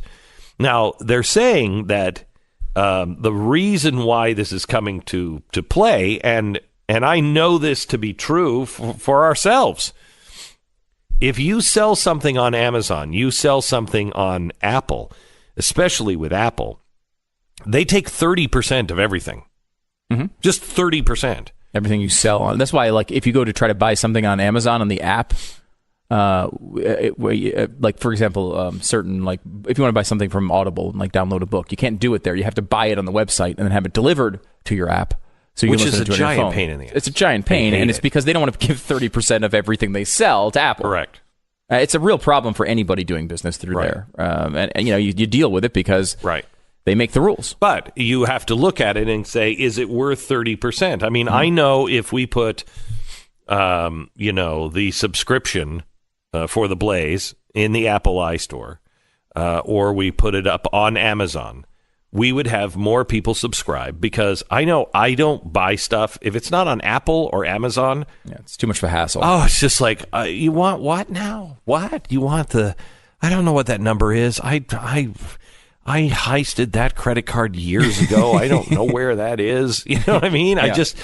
I give up so easily when it's not, either in Amazon or Apple. And I think that might be worth the 30%. I don't know. We haven't done it because we don't think it's worth it.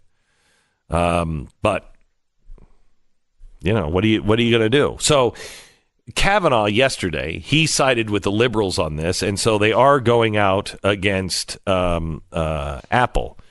And it's hard because I think Apple is building a monopoly. So is Amazon, so is Google, and so is Facebook. These guys are going to shut everybody else out. However, can a company choose to say, I'm sorry, I'm going to take 30%. I created the platform. Everybody's here because it's Apple. I'm going to charge you 30%. You don't like it, go someplace else. Yeah. They absolutely can. And that's one of the arguments with the whole China situation. One of the big issues with that as far as trade goes is a lot of times the Chinese government will say, hey, you can sell your technology to our billion plus people. However, if you're going to use that technology here and you're going to use our market, you have to give us the technology. Right. Now, that is a completely unfair law, and I would fight against it with everything I have. But however, they have the sovereignty to make that law, just like we do. And you also have the sovereignty as Apple or anybody else to go, screw it. No. I'm not going to do that. No, I'd rather sell it somewhere else, and I'm going to skip the Chinese market. Right. And, that is, of course, the right. They should change the rules. But that is a different story, and it's the same thing with Apple. Like, I think Apple, 30% is pretty freaking excessive. That's crazy. It's really excessive. However, this is their product. They made it. They get to charge what they want for it. That's the free market. So let me just kind of change subjects. This weekend on our podcast, Mike Lee is going to be on. Now, Mike Lee, I think I've heard him say some really bad things about people. Like, I don't know.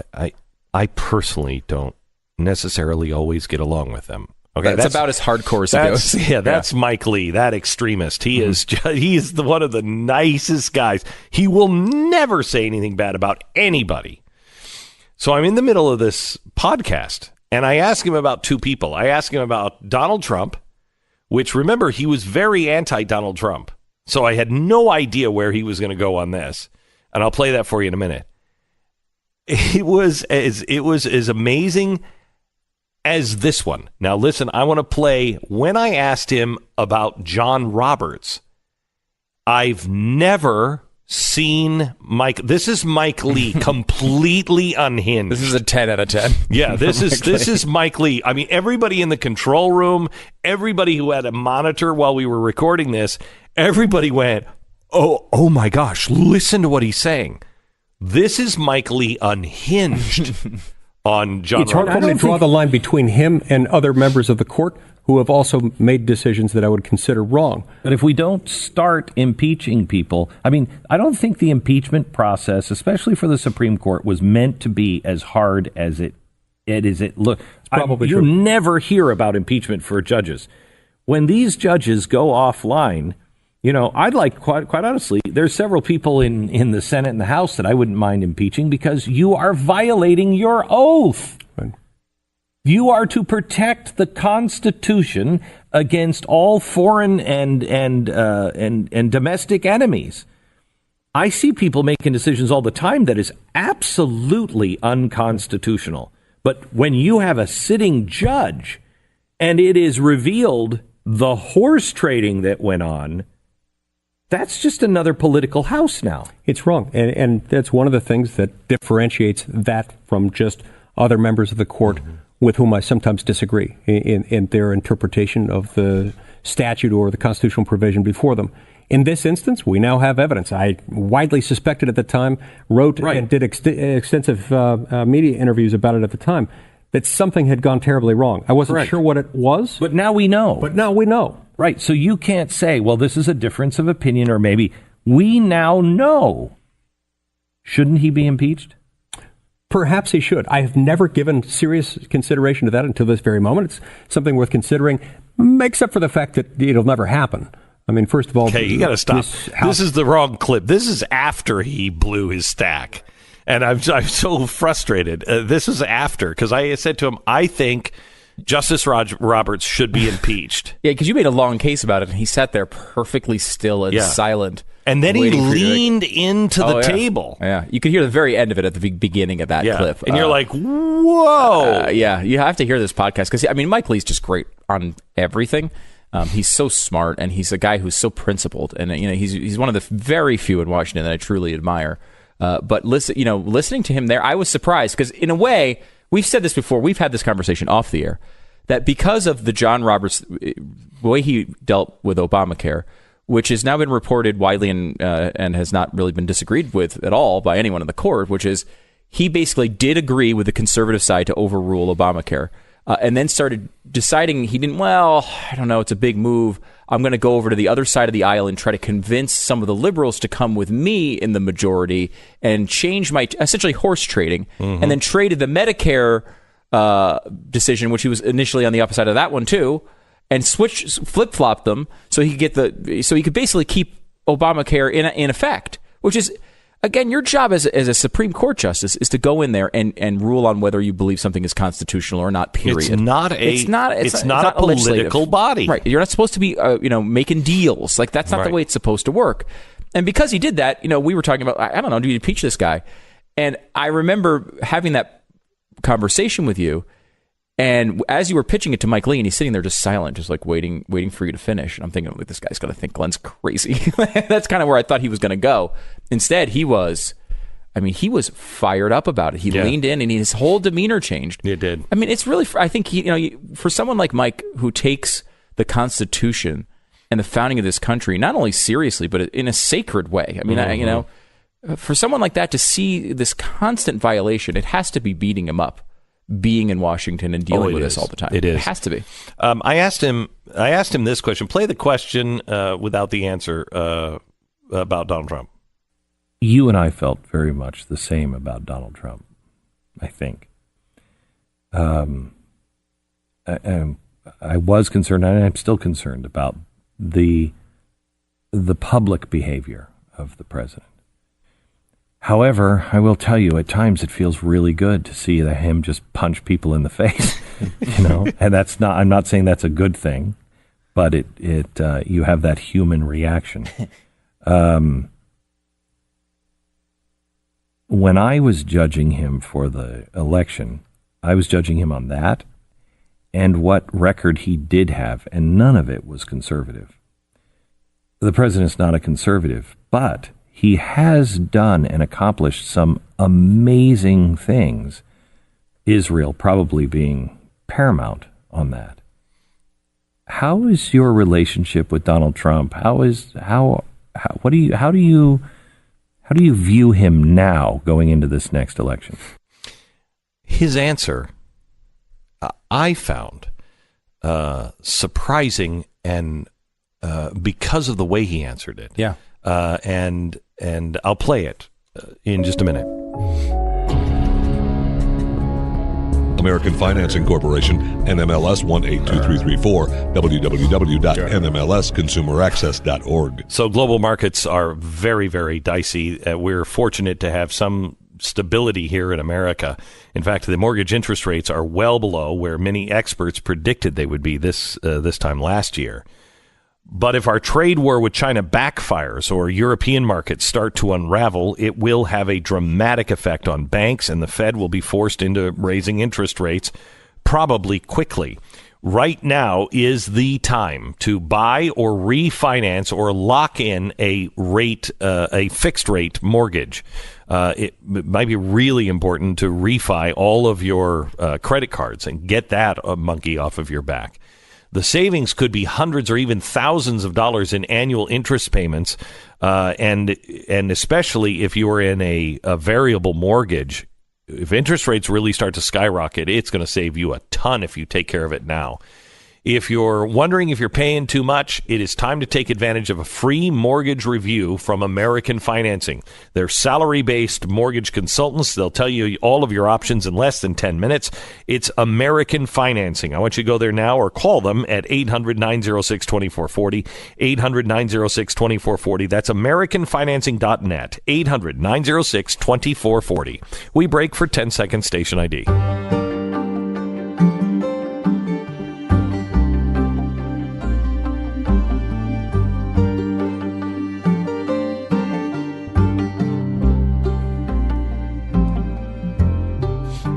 From a very fascinating podcast with Mike Lee, I asked him, where do you stand on President Trump? Here's what he said.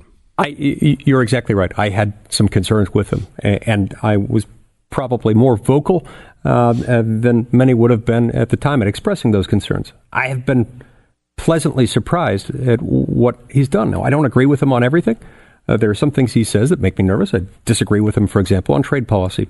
Big time. But I have great respect for the fact that he came to Washington and actually did what he said he was going to do. Yeah. More so than any president in modern U.S. history. People wouldn't be asking for a wall if more people did what they said they would do. Exactly. I think I fundamentally misunderstood him at the time. I think I was viewing him through the same lens that I view other politicians. He is different. I still don't agree with him on everything, but he's done exactly what he said he was going to do.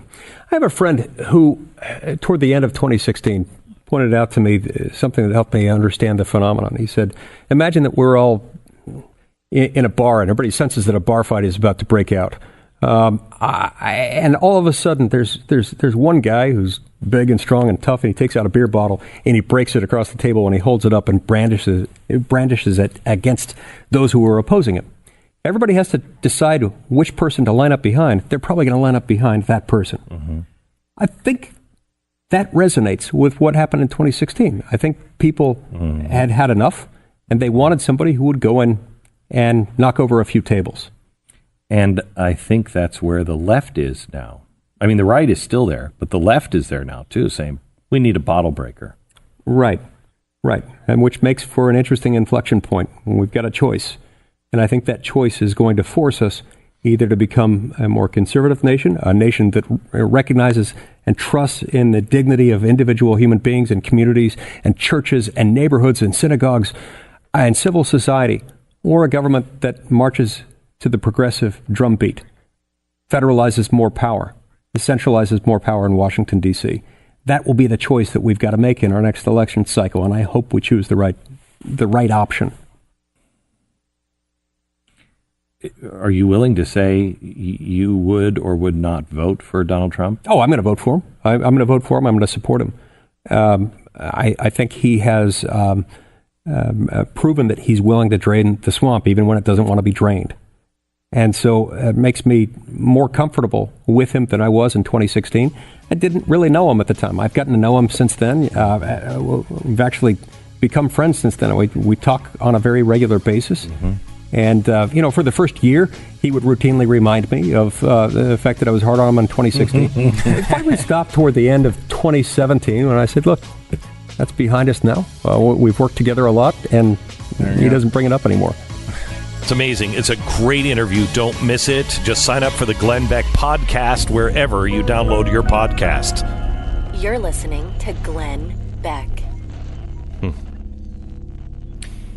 Well, this is a perfect lesson on how our culture has crumbled in America. A bunch of burglars were caught, asked by cops, why are you doing this? They said, because they have a right to the nice things in unprotected homes. They deserved your stuff. And the unprotected home, the one without a burglar system, burglar alarm, is an open invitation. And if they could get in and get it, they deserve it. No regard for you, no regard for your home. Why are we making it easy? Get Simply Safe. Simply Safe Home Security.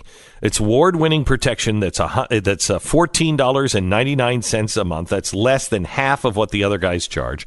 There are no long-term contracts. You're never locked in. You can pay month to month without fear of financial stress because you can cancel it at any time because there's no contract.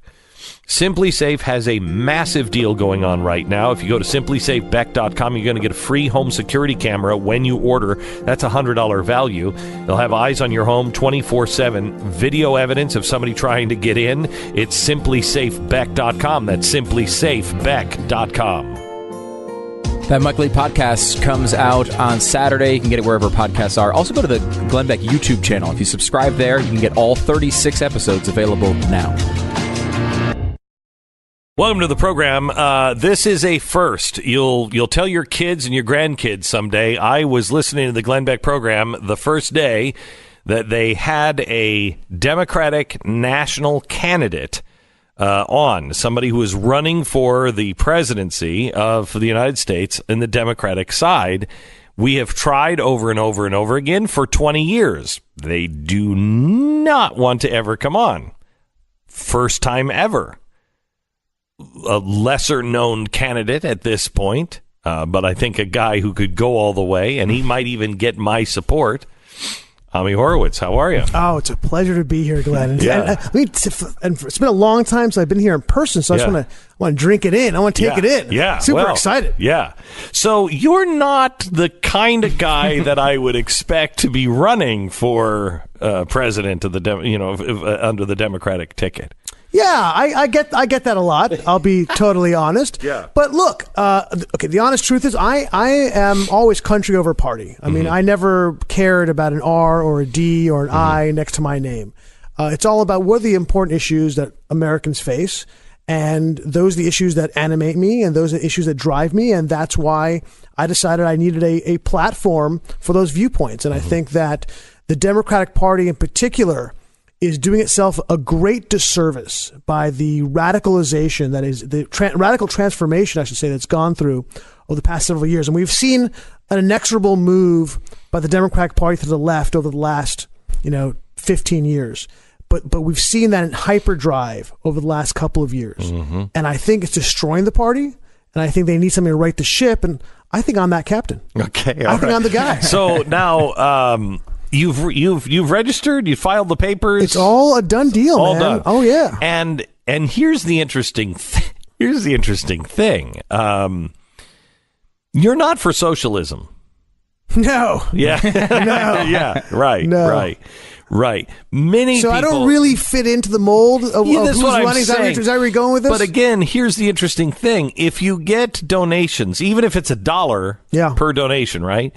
50 cents? If you get 65,000 individuals giving you even 50 cents, you are then guaranteed a spot on the debate stage. It's a massive hack to get on the Democratic debate. Now, this is a serious run. Yeah. I have serious issues I want to address. I am a registered Democrat, just to be clear. But yes, 65,000. How long have you been a registered Democrat? Oh, God, man. In my heart or on a filing? Well, the heart is what matters. The heart is what matters, right? You've been there for a long time. Long time. I'm a Jew. I mean, Yeah. I think that you're born with a Democratic voter card. I believe think that's you the way are. it works. I think It's a birth certificate and the actual filing.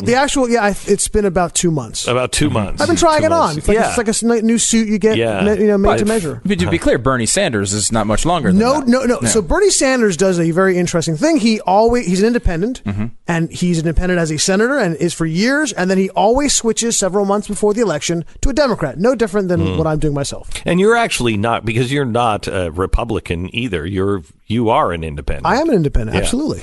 Now, what do you think they're going to do when you have 65,000 people donating to your campaign, and that qualifies you to be on that debate stage? There needs to be a lot of heart doctors available at the DNC the moment that happens. I think listen, clearly they don't want me on the stage. And in fact, I can't get the details now, but there's been moves already to try to abort this candidacy early on. And they're good at abortion. They are good at abortion. That's true. Yeah. All late term. Yeah, late term. It could happen on stage. They could just let you die. Listen, I mean, in fact, I think the Republicans wanted to get Democrats on board with capital punishment, just a very late term abortion. Right. But because we talked about this, just a few days before you did it, and I said, they're never going to let you on the stage. And you said, no, the rules are they have to. The rules are very clear. If they decide, okay, they're in a box. Okay, they've got two choices. So if I have 65,000 people send me $1, anything that gets me on that stage, their choices are either they can change the rules, their own rules, which would put them in a really tough situation because Tom Perez, when they first announced what the requirements were, and they did it because they were so stung by the criticism that they got when Bernie Sanders essentially, they conspired against him, and the rules allowed for them to do that. That they wanted to make this, in his own words, the most open process they've ever had. And he said he wants a diversity of candidates. I'm not sure he meant intellectual diversity, but anyways, that's what he's getting. Now, if they do change that, he has to go back on everything he said, and he has to. There's going to be a lot of people, and I'm looking at your board right now. Which, by the way, is my name on this board? No, we're shocked. We're shocked to find out it was not on. I don't know who's responsible for that board. Somebody needs to get fired. Not either of us. Not either of us. Is it you? All right. You look guilty, my man. So therefore, a lot of these guys' this board they'll take them off the board also because they don't put me on and they change the rules. They can't just keep me off specifically. They're going to have to, a lot of people are qualifying the same way I am. They'll be off the board also, or they have me on and I'm going to make the Democratic debate stage a very unsafe space for them. Because I would imagine if they just decided to change the rules and say, we don't believe you're a real Democrat, or whatever they tried to do, they would be opening themselves up to real legal problems. There's some First Amendment issues. There's some constitutional issues that I think have never actually been discussed about what a party is allowed or not allowed to do, which I think would be a whole other interesting rabbit hole for us to go down. And you're not talking about anything necessarily radical. You're talking about things that the Democrats would find radical. Look, I think that had I done this 30 years ago, 25 years ago, I think I would find a very comfortable place in the Democratic debate stage. I mean, I think I look at myself and think I'm pretty ideologically aligned with Scoop Jackson or Patrick Moynihan or JFK, to be honest. But those guys, if they ran again today, they would be run off a rail in the Democratic Party. They just don't fit what the Democratic Party is, and that's not a good thing. We need to have two strong parties. We have to keep each party in check. I don't think it's healthy to have one party that's dominating and one that's not. But the issues that it's really, look, it's amazing. I would say a lot of their positions now, if you looked at like right-wing conspiratorialists and what they would say Democrats really believed in and go, oh, you're insane. That's really what they believe in now. No, I know. Okay? I know. Those Democrats believe in open borders. Yeah, that's actually what there's Juan Castro, I think his name's Juan. Is it Juan Castro? Julian Castro? Julian Castro. Juan Castro is like a shortstop for the Astros, I think. But Julian Castro, he said he wants open borders. Okay, these are actual positions that they're taking. I mean, Joe Biden, who's the great middle of the road moderate, he said we want illegal aliens to have health coverage in this country. I mean, these are radical, insane positions that the majority of the country, vast majority, probably the majority of the Democratic Party, I feel pretty comfortable saying, do not feel comfortable with. Here's one of my theories. If you look at the polling numbers, where Joe Biden is leading in some polls by 40 points, what's the lowest? 25 points, 21 points, something like that? Give or take. He's way ahead of everybody else, and I think that's because Americans know him and they don't feel as though he's a radical socialist. I don't think they know him. I got to be honest. I mean, I think they knew him before. Right. I don't know what he is now. I agree with you on that. But I think the Democrats see him and they just go, oh, he's just Joe Biden. And he's not crazy and he's not totally radical. I think he is, but he doesn't have that perception. Right. And with him being 20 points ahead of anybody else, it shows that the Democratic voter is not with this socialist stuff. Yeah, they're way too radical. Yeah, I mean, they just did a poll on some healthcare issues, and healthcare consistently comes for Democrats as the number one priority. They want that addressed. They polled Medicare for All specifically, and only 47% of Democrats supported Medicare for All, which puts you in the majority position on the number one issue. If that doesn't qualify you as a valid candidate, I don't know what is. How do you know I don't want Medicare for All? Well, I mean, I haven't. That's true. I just assumed. That's true. No, Do you want Medicare for all? I do not. Okay, there you go. I mean, here's the thing about our healthcare system, which is incredible to me. Which I don't know if they know. I don't know if these Democrats even care. But we have the most innovative healthcare system the world has ever known. There's a reason why 50% of all innovation across healthcare, that could be bioengineering, medical devices, pharmaceutical, all happens in this country. It's because we have a robust profit system that allows people to invest money, take massive risks. You know how much billions of dollars it takes to investigate an avenue for a drug. And hey, there's no guarantee of success, but they take the risk to do that because there's a profit incentive. The question is not about that side of the equation. We got to keep the cost down. There are other ways to do that. And to overturn our entire healthcare system for essentially 10% of people who don't have coverage. Because remember, 90% of people, when they introduced Obamacare, 90% of people had coverage, whether it be personal coverage or through their jobs. But for 10%, instead of finding a way to cover that 10%, which I want to do, they overturned our entire system. This is what we're talking about, the radicalism of the Democratic Party, where norms don't make a difference anymore. So did you see what happened in Ukraine? No. So It's a pretty open question. I mean, a lot of things happened in Ukraine. Yeah. I'm Chernobyl? What are we talking about? assuming you're talking about Biden's kid? No. Okay. No. But we have talked about that quite a bit. That is an interesting story. I'm talking about the new Ukrainian president. Oh, the comedian. Is a comedian. Yes, right. Of course.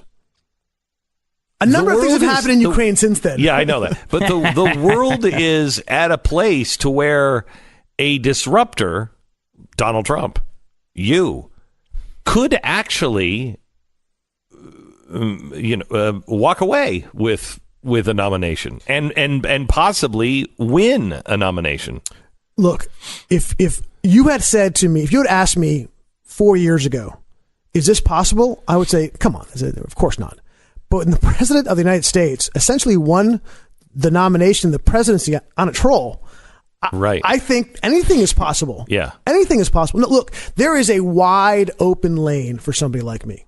And I think that the challenge is trying to get the Democratic electorate to understand what I'm doing and who I am. And the fact that I don't think any of those guys on the board over here can beat Donald Trump. I think I can. And I think if they want a Democrat in the White House, I'm their guy. And all it takes is one. That's the crazy thing about this. They don't have to send me $100, $1,000.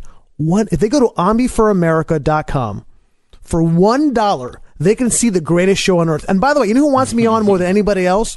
The networks holding the debates. I guarantee you that I will double or triple, if not larger, what their audience was from the last time they had Democratic debate. Oh, I could guarantee that because everybody on the right would be watching. Oh my gosh! Everyone on the right would not be miss watching. that. Because I would like you to see. I wouldn't want to see you just go up and mock it, which I don't think you're trying to do. No. I would like you to go up and say, "Look, when did we start believing that as Democrats? When did we go here? This is nuts. When did capitalism become a dirty word? When the greatest system ever devised by man, literally, I would literally say that, that has created more wealth for more people, brought more people out of poverty, and to run away from that system to a system that we see demonstrably does not work. I mean, we're seeing it today in Venezuela. Venezuela is a democratic socialist country. Let's make no mistake about it. It's not the Soviet Union. It's a democratic socialist country. And we're seeing it implode. And I'm saying they're not looking to model themselves after that. But that's the road they're going down. So all I'm looking to do... Well, they were modeling themselves after that until Maduro. Until it collapsed. And they did praise Hugo Chavez profusely back in the day. You know what? I stand corrected. Yeah, and by the way, there is this weird undercurrent in the Democratic Party that supports Maduro and has not been attacking him. It's a weird kind of thing. I don't know what... Code Pink took over... I was there in D.C. when Code Pink had rallies for Maduro. What is going on? This is... Everybody, this is the road they want to take us down. So this is not a joke. I'm not looking there to mock them, but I want to hold them accountable for their beliefs. Because let me tell you who's not going to hold them accountable: the mainstream media. Okay, they're not going to ask the tough questions about their beliefs and what that's going to do to this country. I will. I promise you that. If I get on that stage, I will make sure that every view they have, however radical it is, I will hold them accountable for it. I think that it is really, I think it's a service to the Democrats, to the voters. It really is. Because there's no diversity. Huh? This should give me a medal. How about instead of a medal, a $1 donation to AmiForAmerica.com. This is a real campaign. AMI. AMIForAmerica.com. Any donation, 50 cents, will do it. They just need 65,000 individual people. It's .org. It's .org. Oh, or .com. Or I have them you have or both. .net. Okay. Oh, come on. I covered my bases here. Come on. You're not dealing with a rookie. Well, do you have it also Amy, AMY, just in case? I should have, actually. Yeah, you should have. You should have. But I was going to say this is not my first rodeo, but this is definitely my first rodeo. Ami Horowitz, AmiForAmerica.com or .org or .net. Oh, I want to see this so bad. I do, too. make a 50 cent or $1 donation. It's well worth it. Thank you so much, Ami. Thank you. Let me tell you, our sponsor this half hour is Relief Factor. In America, it's estimated over 50 million people miss work due to pain. 50 million people. 66% of those people feel like they're going to live in pain for the rest of their lives. Pain is an epidemic, and I go to the hospital and you're in pain, whether it's me or my kids or anything. I'm like, make the pain stop. They're like, well, I don't know. No. We live in 2019. Make the pain stop. Here is, in an emergency situation, they can, but in a long-term situation, man, it can just destroy your body. You need something natural. You need something that reduces the inflammation that makes the pain stop. And that, I have found, is Relief Factor. I take it 3 times a day. ReliefFactor.com is where you can order it. ReliefFactor.com, or call 800-500-8384. 800-500-8384. ReliefFactor.com. Tonight, 5 o'clock on Blaze TV. Ami Horowitz is going to be with me, and we're going to be recording a podcast that you will see. But I'm going to treat him as what he is, a serious candidate for the Democratic Party, and talk to him about all of the policies of the Democrats and where he stands on them and what he would do. A Democrat that just needs the 65,000 donations, 50 cents or $1. You're listening to Glenn Beck.